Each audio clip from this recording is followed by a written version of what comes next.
Es uno de los combates con los que más se especuló en su momento. La incursión de un peleador que consiguió mucho más de lo que se conoce de él, pero que pudo haber conquistado más triunfos si cabe, de no haber sido por su abrupta retirada debido a una nefasta noticia que lo apartaría de su camino como luchador.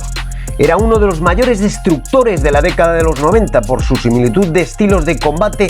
Muchos decían que era la versión blanca de Mike Tyson, un boxeador que aniquilaba con tanta furia y destreza que era inevitable pensar en un inminente combate que se creía podrían disputar ambos destructores. Una vez más, en el mundo del boxeo, los grandes ascensos van acompañados de una fina línea que delimita la vida personal y la deportiva, y que en ocasiones esos grandes ascensos pueden converger en abruptas caídas. Hoy haremos un sentido homenaje a su persona y conoceremos al boxeador que impresionó tanto que el mismísimo Sylvester Stallone no cedió en su empeño para incluirlo en su quinta entrega de la mítica saga de Rocky Balboa. El hombre al que apodaron el Duque o la Gran Esperanza Blanca y que para muchos parecía la versión caucásica de Mike Tyson. Hoy tengo el honor de presentarte a la bestia blanca, Tommy Morrison. Tommy David Morrison nacía el 2 de enero de 1969 en Gravette, Arkansas, de origen escocés por parte de padre y nativo americano por parte de madre, concretamente de las tribus Ponca y Otoe. Se crió en Oklahoma, su hermano mayor se dedicó al pugilismo y a los 10 años su padre le introdujo en el mundo del boxeo.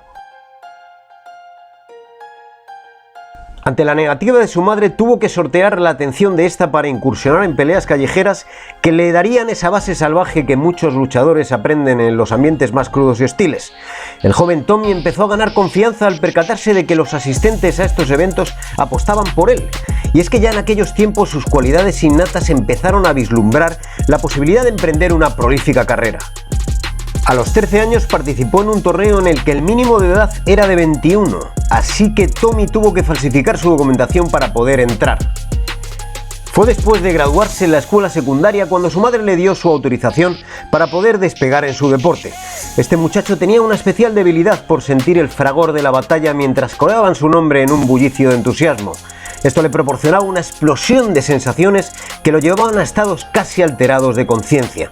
El entusiasmo del público lo inflaban cada vez más, hasta sentirse implacable, invencible. Empezaba a tener un compulsivo apetito de éxito. Con 19 años ya era campeón de Oklahoma.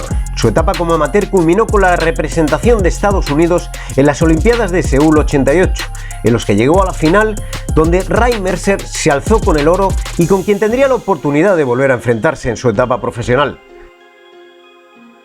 Su potencial destreza y su explosiva pegada eran apoteósicos. Muchos lo comparaban con la mejor versión de Tyson, con lo que empezó a planificarse un futuro combate entre ambos. Fue allí donde se habló de un reducto de norteamericanos con tendencias racistas que habían puesto sus esperanzas en él. Y es que se decía en esos círculos que al final conseguirían tener a su Mike Tyson de piel blanca. Y fue debido al algarabío mediático que había entre los dos boxeadores cuando Sylvester Stallone supo de la existencia de Tommy Morrison, y al asistir a varios de sus combates quedó totalmente entusiasmado. Y es que según el actor, su similitud de estilo con el de Tyson era desconcertante, y el hambre de triunfo que reflejaba en su actitud le hizo recordar a su propio personaje de los inicios del mítico Rocky Balboa. Con lo que le hizo una suculenta oferta para que coprotagonizara junto a él la quinta entrega de Rocky, en la que interpretaría a Tommy Gunn. Stallone quiso que su personaje se llamara también Tommy como en la vida real, pues quería sacar provecho de la simbiosis entre la figura que interpretaría y el boxeador que era en realidad.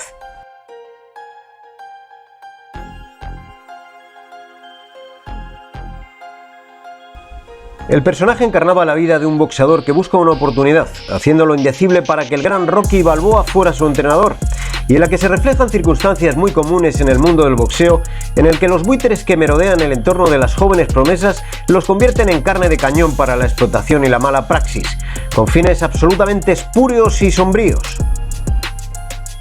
Y aunque la crítica no fue especialmente favorable, la taquilla fue como todas las de la saga de Rocky, convirtiendo la vida de Tommy en un festival de popularidad fuera del pugilismo. El muchacho se sentía una celebridad y sus ingresos por el rodaje superaban por mucho lo que ganaba peleando. Este momento no fue bien asimilado por el joven Morrison y se dejó arrastrar por una vida de excesos en el que las juergas, el sexo descontrolado y el consumo de sustancias empezaron a hacer mella en su carrera deportiva, dejando de entrenar casi en su totalidad y alejándose de su prolífica carrera en el boxeo.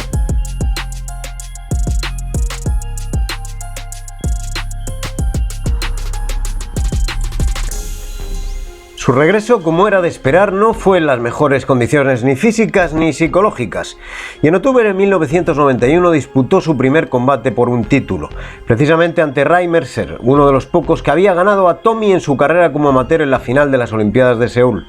Morrison sufrió así su primera derrota en su carrera profesional, con un KO en el quinto asalto.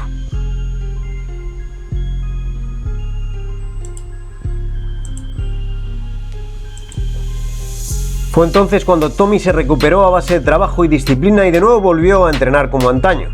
Y fue en junio del 93 cuando se enfrentó al legendario George Foreman en un combate por el título de los pesos pesados de la WBO, donde logró la victoria y con ello el cinturón de campeón. Ahora sí, el Tommy Morrison que conocíamos estaba de vuelta. Era este un buen momento para enfrentar el combate que necesitaba para dar un salto decisivo en su carrera enfrentando a Mike Tyson. Pero este combate no pudo celebrarse, pues Tyson había sido condenado y ya estaba en prisión. Apenas unos meses después y tras una defensa exitosa perdió el cinturón de la WBO IBC al derrotar al canadiense Donovan Ruddock en Kansas City. Pero 3 meses después lo perdió ante el británico Lennox Lewis en Atlantic City. Y en 1996 cambió todo para siempre. Lo cierto es que a pesar de haber conquistado 2 cinturones mundiales en 2 años, no había podido defenderlos al nivel de lo que se esperaba de él. Su boxeo estaba mermado, su explosividad y destreza parecían no ser lo que se había visto antaño. Algo le estaba pasando a Tommy y se percibía en su forma de pelear. Fue entonces cuando la Comisión Atlética de Nevada reveló que Tommy Morrison había dado positivo en una prueba de VIH. Este organismo, responsable de los eventos deportivos en el estado de Nevada, prohibió la participación de Morrison en combates disputados en su territorio. Morrison admitió ser portador del virus y explicó que lo contrajo debido a un estilo de vida lleno de lujuria y de todo tipo de vicios y excesos, y con esto anunciaba también su retirada de los rings.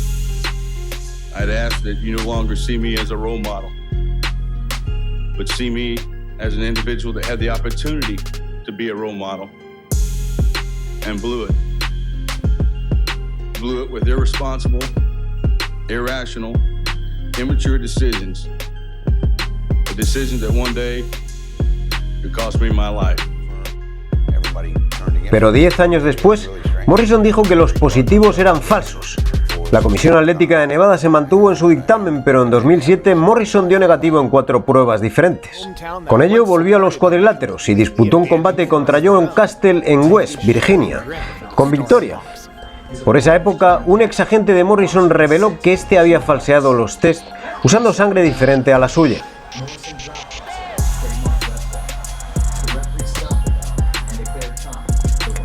El New York Times llevó a cabo una investigación y concluyó que los test de 1966 fueron falsos positivos, pero otros expertos mostraron sus dudas. A lot of people don't have the courage to do that. You know, they don't want to be exposed. You know, and that's one of the most probably liberating things about boxing. To go into La figura de Tommy Morrison se difuminó de los medios de comunicación hasta que en agosto de 2013 la madre del púgil reveló que a su hijo le quedaban pocos días de vida. El 1 de septiembre de ese año, Tommy Morrison moría a los 44 años de edad en el Nebraska Medical Center de Omaha, debido a un fallo multiorgánico provocado por una infección. A Morrison le sobrevivieron 2 hijos, llamados Trey y Kenzie, que también han iniciado una carrera en el boxeo. Tommy Morrison dejaba un impresionante récord de 49 victorias, de las cuales 44 habían sido por KO y tan solo 3 derrotas.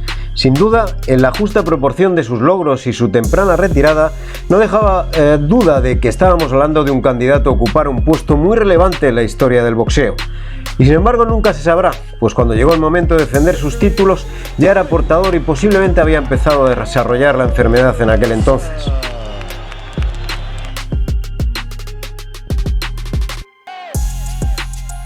Sin duda, las cualidades pugilísticas de Tommy estaban al nivel de haber tenido una larga y aún más exitosa carrera. En cualquier caso, el hacer mención de su paso por la élite del boxeo mundial es casi una obligación, pues su récord es impresionante para su prematura y abrupta retirada.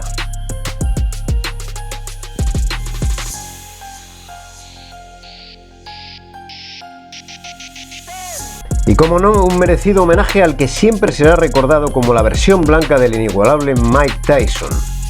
Y hasta aquí la vida de este virtuoso boxeador que pasará a la historia con letras mayúsculas. No olvides suscribirte y regalarme tu valiosísimo like. Y sin más, es un honor emplazarte hasta el próximo vídeo programa.